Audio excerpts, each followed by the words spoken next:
Hi friends, cooperative tutor എന്ന YouTube ചാനലിലേക്ക് ഏവർക്കും സ്വാഗതം. നിങ്ങൾ ആദ്യമായിട്ടാണ് ഈ ചാനൽ കാണുന്നതെങ്കിൽ പ്ലീസ് സബ്സ്ക്രൈബ് മൈ ചാനൽ. ഇതോടൊപ്പമുള്ള കുഞ്ഞു ബെല്ലൈക്കൺ കൂടി ഒന്ന് പ്രസ് ചെയ്തേക്കണേ. എങ്കിൽ മാത്രമേ ഞാനിടുന്ന ക്ലാസിന്റെ നോട്ടിഫിക്കേഷൻ നിങ്ങൾക്ക് ഉടനെ തന്നെ ലഭിക്കുകയുള്ളൂ. ഇനിയും നമുക്ക് ഇന്നത്തെ ക്ലാസ്സിലേക്ക് കടക്കാം. ഇന്നത്തെ ക്ലാസ് എന്ന് പറഞ്ഞു കഴിഞ്ഞാൽ കോർപ്പറേഷൻ പഠിച്ചവരെ സംബന്ധിച്ചിടത്തോളം ഒരു ചാകര വന്നു എന്ന് വേണമെങ്കിൽ നമുക്ക് പറയാം. അതായത് നമ്മൾ അപേക്ഷ സമർപ്പിച്ച് ആകാംക്ഷയോടെ കാത്തിരുന്ന category number 401/19 KS card bank assistant, category number 149/20 junior clerk apex societies, category number 229/20 junior assistant apex society, ഇങ്ങനെയുള്ള അഞ്ചോളം എക്സാമിന് കൺഫർമേഷൻ കൊടുക്കാൻ വേണ്ടിയിട്ടുള്ള തീയതി 23/8/2021 മുതൽ 11/9/2021 വരെ സമയം PSC തന്നിരിക്കുകയാണ്. അപ്പോൾ നമ്മൾ ആദ്യമായിട്ട് ചെയ്യേണ്ട ഒരു കാര്യം 23-ാം തീയതി നമ്മുടെ പ്രൊഫൈൽ ഓപ്പൺ ആക്കി നോക്കുക. PSCയുടെ സൈറ്റിൽ നമ്മൾ കൊടുത്തിട്ടുള്ള ആപ്ലിക്കേഷൻ അനുസരിച്ച് നമുക്ക് കൺഫർമേഷൻ കൊടുക്കാൻ വേണ്ടി PSCയുടെ സൈറ്റിൽ നിന്ന് നമ്മുടെ വൺ ടൈം രജിസ്ട്രേഷൻ ഓപ്പൺ ആക്കി നോക്കുന്ന സമയത്ത് കൺഫർമേഷൻ ഫോർ എക്സാം എന്ന് പറയുന്ന അവിടെ ക്ലിക്ക് ചെയ്യുമ്പോൾ നമ്മൾക്ക് കൊടുക്കാനുള്ള കൺഫർമേഷന്റെ ഏതൊക്കെ അപ്ലൈ ചെയ്തിട്ടുണ്ടോ അതിനനുസരിച്ച് കൺഫർമേഷൻ കൊടുക്കാൻ നമ്മുടെ പ്രൊഫൈൽ വരും. ആദ്യമായിട്ട് 23-ാം ശേഷം കൺഫർമേഷൻ കൊടുക്കുകയാണ് ചെയ്യേണ്ടത്. ഇനിയും അടുത്തൊരു കാര്യം ശ്രദ്ധിക്കേണ്ടത്, പല കോർപ്പറേഷൻ പഠിച്ച പല കുട്ടികളെയും കൺഫ്യൂഷനിലാക്കിക്കൊണ്ട് എന്താണ് ഈ ഒരു പരീക്ഷ എന്നുള്ള രീതിയിലാണ് ഇപ്പോൾ PSC ഡേറ്റുകൾ ഫിക്സ് ചെയ്തിരിക്കുന്നത്. അതായത് 6-ാം തീയതിയും 13-ാം തീയതിയും നവംബർ 6, നവംബർ 13 തീയതികളിലാണ് ഈ എക്സാം PSC നടത്താൻ ഉദ്ദേശിക്കുന്നത്. അപ്പോൾ നിങ്ങൾ പല കുട്ടികൾക്കും പല ഡൗട്ടുകളാണ്. അപ്പൊ അതിനെ തുടർന്ന് എനിക്കുണ്ടായ കോളുകളിൽ നിന്നും മെസ്സേജുകളിൽ നിന്നും മനസ്സിലാക്കിയിട്ടാണ് ഞാൻ ഈ ഒരു വീഡിയോ കണ്ടക്ട് ചെയ്യുന്നത്. അപ്പൊ ഇതിനകത്ത് 6-ാം തീയതി കുറച്ച് എക്സാം നടക്കുന്നുണ്ട്. അതുപോലെ 13-ാം തീയതി KS card bank assistant, junior clerk apex societies എന്നീ നോട്ടിഫിക്കേഷൻ അനുസരിച്ചുള്ള വിജ്ഞാപനങ്ങൾ വന്നിട്ടുണ്ട്. അപ്പോൾ നിങ്ങൾക്ക് ഒരു കാര്യം ശ്രദ്ധിക്കേണ്ടത്, ഈ KS card bank assistant, junior clerk apex society തുടങ്ങിയ തസ്തികൾക്ക് വേണ്ടി ഒരു പരീക്ഷയാണ് നടക്കുന്നത്. അതായത് ഒരു ക്വസ്റ്റ്യൻ പേപ്പർ മാത്രമേ ഈ ഒരു എക്സാമിന് വേണ്ടി കാണത്തുള്ളൂ. KS കാർഡ് ബാങ്ക് അസിസ്റ്റന്റിന്റെ വേക്കൻസി അനുസരിച്ച് ഒരു കട്ട് ഓഫ് മാർക്ക് അതിൽ നിന്ന് ഫിക്സ് ചെയ്തതിന് ശേഷം അതിന്റെ റാങ്ക് ലിസ്റ്റ് PSC തയ്യാറാക്കും. അതുപോലെ ജൂനിയർ ക്ലർക്ക് അപ്പെക്സ് സൊസൈറ്റീസ് ഇതിന്റെ എത്ര വേക്കൻസീസ് നിലവിലുണ്ടോ അതിന് ആനുപാതികമായിട്ടുള്ള ഒരു കട്ട് ഓഫ് നിർണയിച്ചുകൊണ്ട് PSC വേറൊരു റാങ്ക് ലിസ്റ്റ് തയ്യാറാക്കും. ഇപ്പൊ നമുക്ക് എക്സാമ്പിൾ പറഞ്ഞു കഴിഞ്ഞാൽ, ജൂനിയർ കോപ്പറേറ്റീവ് ഇൻസ്പെക്ടർ എന്ന് പറയുന്ന തസ്തികയോടൊപ്പം മാനേജർ ഗ്രേഡ് 2 എന്ന് പറയുന്ന ഒരു പരീക്ഷയും കൂടെ PSC നടത്തിയിരുന്നു. മാനേജർ ഗ്രേഡ് 2 അല്ല, മാനേജർ ഗ്രേഡ് 2 NCA നോട്ടിഫിക്കേഷൻ ഇതെല്ലാം കൂടെ ചേർത്തിട്ടുള്ള ഒരു എക്സാം നടത്തിയിരുന്നു. ആ എക്സാമിന് ജൂനിയർ കോപ്പറേറ്റീവ് ഇൻസ്പെക്ടറിന് 400 പേരുടെ ലിസ്റ്റ് ഇട്ട സമയത്ത് അവര് തീരുമാനിച്ചിരുന്ന കട്ട് ഓഫ് 73.67 ആണ്. ഇനിയും അതുപോലെ തന്നെ മാനേജർ ഗ്രേഡ് 2 എന്ന് പറയുന്ന തസ്തികയ്ക്ക് അത്രയധികം വേക്കൻസികൾ ഇല്ലാത്തത് കൊണ്ട് തന്നെ അതിന്റെ കട്ട് ഓഫ് 78.33 ആയിരുന്നു. അപ്പൊ ഈ രീതിയിൽ തന്നെയാണ് ഒരു ക്വസ്റ്റ്യൻ പേപ്പർ വെച്ചുകൊണ്ട് നമുക്ക് പല രീതിയിലുള്ള പരീക്ഷകളുടെ കട്ട് ഓഫ് PSC നിർണ്ണയിക്കുന്നത്. ഇനിയും അടുത്തതായിട്ടൊരു കാര്യം ശ്രദ്ധിക്കേണ്ടത് ഇതിന്റെ സിലബസ് ആണ്. ഇതിന്റെ സിലബസ് എന്ന് പറഞ്ഞു കഴിഞ്ഞാൽ ഒരു ഒട്ടും ക്ലിയർ അല്ലാത്ത ഒരു വേഗമായിട്ടുള്ളൊരു സിലബസ് ആണ് PSC ഇപ്പോൾ നൽകിയിരിക്കുന്നത്. അതായത് PSC നൽകിയിരിക്കുന്നത് 50 mark corporation, 40 mark finance, 10 mark ഈ പറഞ്ഞ IT ആൻഡ് സൈബർ ലോ. ഇതാണ് സിലബസ് എന്ന് പറയുന്നത്. അപ്പോൾ ആ സിലബസിനകത്ത് നിങ്ങൾ ശ്രദ്ധിക്കേണ്ട കാര്യം, 50 മാർക്ക് കോർപ്പറേഷൻ പഠിച്ചുകൊണ്ടും അതുപോലെ 10 മാർക്ക് IT ആൻഡ് സൈബർ ലോയിൽ നിന്ന് കിട്ടിയെന്ന് പറഞ്ഞാലും ഈ റാങ്ക് ലിസ്റ്റിൽ നമുക്ക് കടന്നുകൂടാൻ പറ്റുകയില്ല. പിന്നീട് 40 മാർക്കാണ് ഫിനാൻസ് എന്നതുകൊണ്ട് ഉദ്ദേശിക്കുന്നത്. അപ്പൊ ഫിനാൻസ് എന്നതുകൊണ്ട് ഉദ്ദേശിക്കുന്നത് ബികോം അല്ലെങ്കിൽ ആ ഒരു ലെവലിലുള്ള ഡിഗ്രി ലെവലിലുള്ള ഒരു എക്സാം ആയതുകൊണ്ട് തന്നെ ബികോം ഫിനാൻസ് അതാണ് അവർ ഉദ്ദേശിക്കുന്നത്. അതിനകത്ത് ഫിനാൻഷ്യൽ അക്കൗണ്ടിങ് വരാം, ഫിനാൻഷ്യൽ മാനേജ്മെന്റ് വരാം. ഇതുപോലത്തെയുള്ള എല്ലാത്തിന്റെയും കൂടെ ഒരു മിശ്രിതമായിരിക്കും നമ്മുടെ ഫിനാൻസ് എന്ന് പറയുന്ന ഭാഗത്തുനിന്ന് വരുന്ന 40 മാർക്കിന്റെ ക്വസ്റ്റ്യൻ.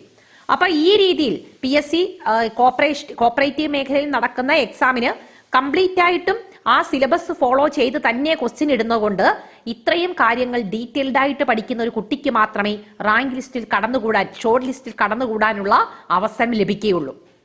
അപ്പം നമ്മൾ തീർച്ചയായിട്ടും ശ്രദ്ധിക്കേണ്ട ഒരു കാര്യം എന്ന് വെച്ച് കഴിഞ്ഞാൽ 50 മാർക്ക് കോപ്പറേഷൻ നല്ല രീതിയിലുള്ള പഠനം തന്നെ നടത്തുക.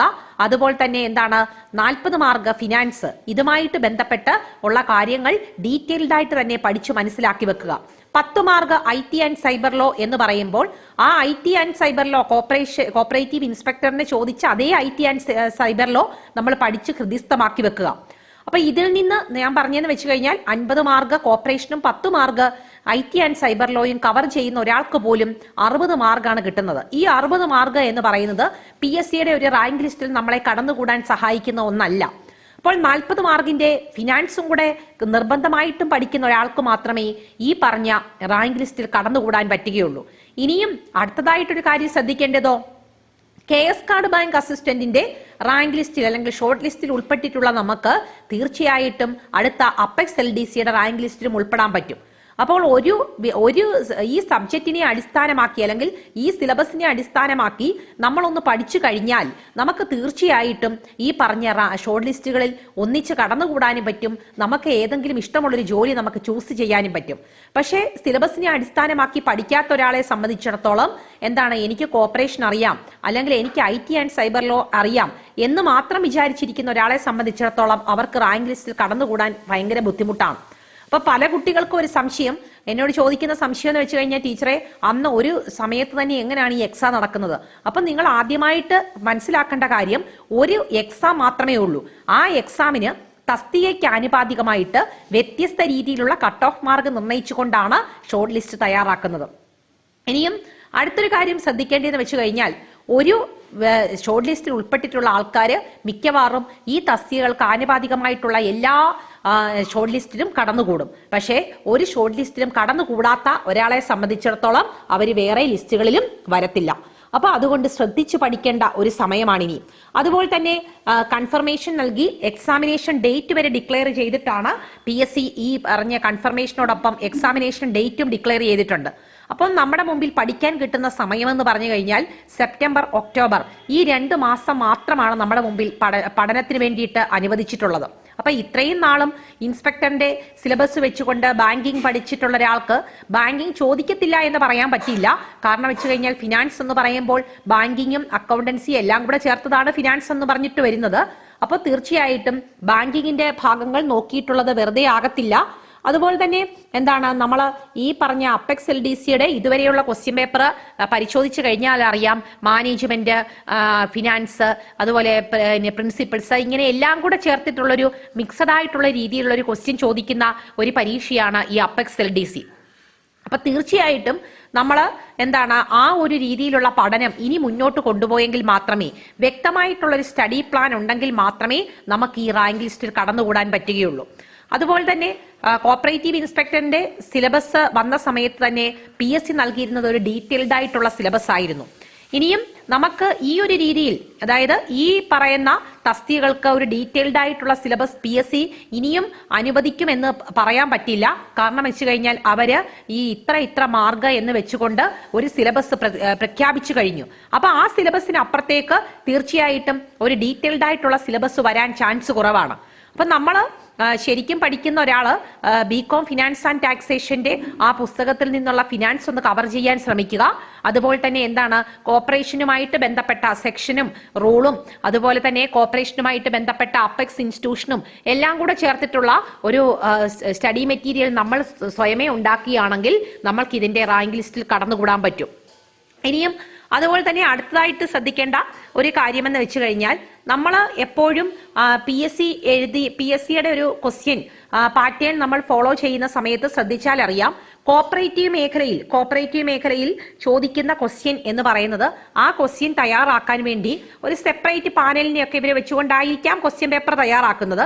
അപ്പോൾ നമുക്ക് ആ സബ്ജക്ട് എക്സ്പെർട്ട് ആ ക്വസ്റ്റ്യൻ തയ്യാറാക്കുന്ന സമയത്ത് നമുക്ക് ഒരുപാട് അങ്ങ് കട്ടിയുള്ള ക്വസ്റ്റ്യൻ അല്ലെങ്കിൽ ഒരുപാട് ടഫായിട്ടുള്ളൊരു ക്വസ്റ്റ്യൻ ആയിരിക്കില്ല ചോദിക്കുന്നത്. അപ്പൊ കോപ്പറേറ്റീവ് മേഖലയിലുള്ള പരീക്ഷകൾ പരിശോധിച്ചാൽ അറിയാം ഏറ്റവും ബേസ് ആയിട്ടുള്ള ക്വസ്റ്റ്യൻസ് ആണ് ചോദിക്കുന്നത്. അതായത് ഇപ്പം എംകോം ഫിനാൻസ് പഠിച്ചിട്ടുള്ള ഒരാളോട് ചോദിക്കുന്ന രീതിയിലുള്ള ഒരു ക്വസ്റ്റ്യൻ ആയിരിക്കത്തില്ല, ഒരു ക്വസ്റ്റ്യൻ പാറ്റേൺ ആയിരിക്കില്ല PSC പ്രൊവൈഡ് ചെയ്യുന്നത്. അപ്പൊ ഈ സബ്ജക്റ്റിനെ കുറിച്ചുള്ള ഗ്രാഹ്യമുള്ള ആൾക്കാർ ഈ ക്വസ്റ്റ്യൻ തയ്യാറാക്കുന്ന സമയത്ത് ഇതിന്റെ ബേസിനാണ് ഏറ്റവും ഇമ്പോർട്ടന്റ് കൊടുക്കേണ്ടത്. അപ്പൊ കോപ്പറേഷനുമായിട്ട് ബന്ധപ്പെട്ട് ബേസ് മുതൽ, അതായത് കോപ്പറേഷൻ എന്ന് പറയുന്ന വാക്കുണ്ടായിരിക്കുന്നത് കോ ഓപ്പറാരി എന്ന് പറയുന്ന ലാറ്റിൻ വേർഡ് ആണ് എന്ന് തുടങ്ങിയിട്ടുള്ള കാര്യങ്ങൾ മുതൽ പഠിച്ചു തുടങ്ങുക. അപ്പോൾ എപ്പോഴും നമുക്ക് ആ ഒരു ഒരു റൂളിന്റെ ഉള്ളിൽ നിന്നൊരു ക്വസ്റ്റ്യൻ അല്ലെങ്കിൽ ഒരു സെക്ഷന്റെ ഉള്ളിൽ നിന്നൊരു ക്വസ്റ്റ്യൻ അല്ല പ്രതീക്ഷിക്കേണ്ടത്. കോപ്പറേറ്റീവ് ഇൻസ്പെക്ടറിന്റെ ക്വസ്റ്റ്യൻ പേപ്പർ പരിശോധിച്ചാൽ അറിയാം cancellation of registration certificate deal ചെയ്യുന്ന സെക്ഷൻ ഏതാണ്, അതുപോലെ ആപ്ലിക്കേഷൻ ഫോർ രജിസ്ട്രേഷൻ സെക്ഷൻ എത്രയാണ്, ഇങ്ങനെ ഡയറക്റ്റ് ആയിട്ടുള്ള ക്വസ്റ്റ്യൻസ് ആണ് പ്രതീക്ഷിക്കേണ്ടത്. അപ്പോൾ ഒരുപാട് വലിച്ചുവാരി പഠിക്കുക എന്നുള്ളതല്ല കാര്യം, നമ്മൾ ബേസ് മുതൽ പഠിച്ചു തുടങ്ങുക. അപ്പൊ ആ ബേസ് മുതൽ പഠിച്ചു തുടങ്ങുമ്പോൾ ഫിനാൻസ് ആയിക്കോട്ടെ, എന്താണ് ഫിനാൻസ്, ആ ഫിനാൻസുമായിട്ട് ബന്ധപ്പെട്ട ഒബ്ജക്റ്റീവ്സ് എന്തൊക്കെയാണ്, ഇങ്ങനെയുള്ള കാര്യങ്ങൾ മുതൽ സിമ്പിൾ ആയിട്ടുള്ള രീതിയിൽ പഠിക്കുന്ന ഒരാൾക്ക് മാത്രമേ ഈ എക്സാം ക്രാക്ക് ചെയ്യാൻ പറ്റുകയുള്ളൂ.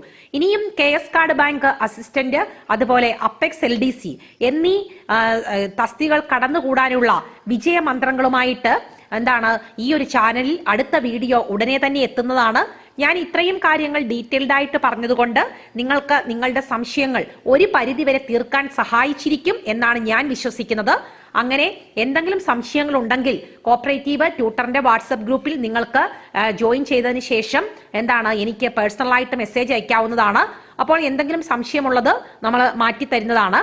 അതുകൊണ്ട് തന്നെ ഇനിയും നമ്മുടെ ലക്ഷ്യം എന്തായാലും നിങ്ങളോടൊരു കാര്യം പറയട്ടെ, ഒരു CSEB എക്സാം എഴുതി നമ്മളൊരു ക്ലർക്കായിട്ട് ജോയിൻ ചെയ്യുന്നതിനെക്കാട്ടിലും, അതുപോലെ തന്നെ അല്ലെങ്കിൽ ഒരു അസിസ്റ്റന്റ് സെക്രട്ടറി ആയിട്ടോ ഒരു ചീഫ് അക്കൗണ്ടന്റ് ആയിട്ടോ ജോലി നോക്കുന്നതിനെക്കാട്ടിലും ഒരുപാട് മികച്ച ഒരു ജോലിയാണ് PSC നമ്മൾക്ക് പ്രൊവൈഡ് ചെയ്യുന്ന ഇതുപോലത്തെ എക്സാം എഴുതി ഡിപ്പാർട്ട്മെന്റിൽ കയറുക എന്ന് പറയുന്നത്. അപ്പോൾ അത് തമ്മിൽ ശരിക്കും പറഞ്ഞു കഴിഞ്ഞാൽ നല്ല അന്തരം തന്നെയുണ്ട്.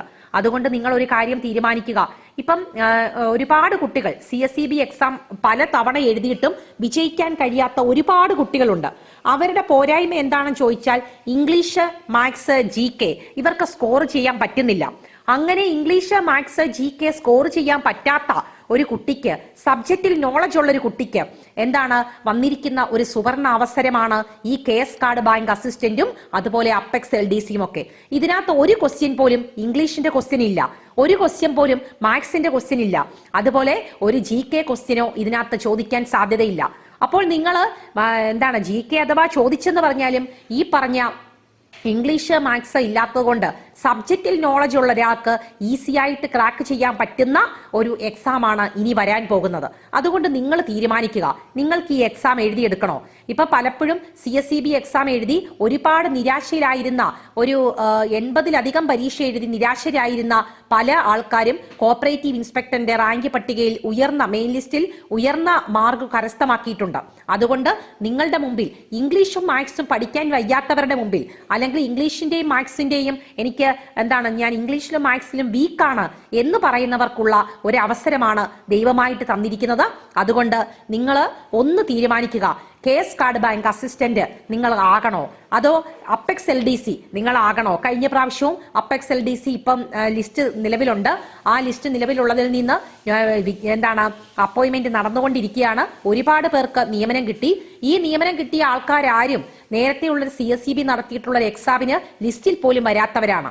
അപ്പോൾ സബ്ജക്റ്റിൽ നിങ്ങൾ 50-40 മാർക്ക് സബ്ജക്റ്റിനകത്ത് CSEB എക്സാമിന് മേടിക്കുന്ന ഒരാളാണെങ്കിൽ ധൈര്യമായിട്ട് ഈ മേഖലയിലേക്ക് ഇറങ്ങി തിരിച്ചോളുക. വിജയം നിങ്ങളോടൊപ്പം ഉണ്ടായിരിക്കും. അപ്പോൾ ഇത്രയും നേരം ഈ ക്ലാസ് കേട്ടുകൊണ്ടിരുന്ന എല്ലാവർക്കും താങ്ക്സ് ഫോർ വാച്ചിങ്.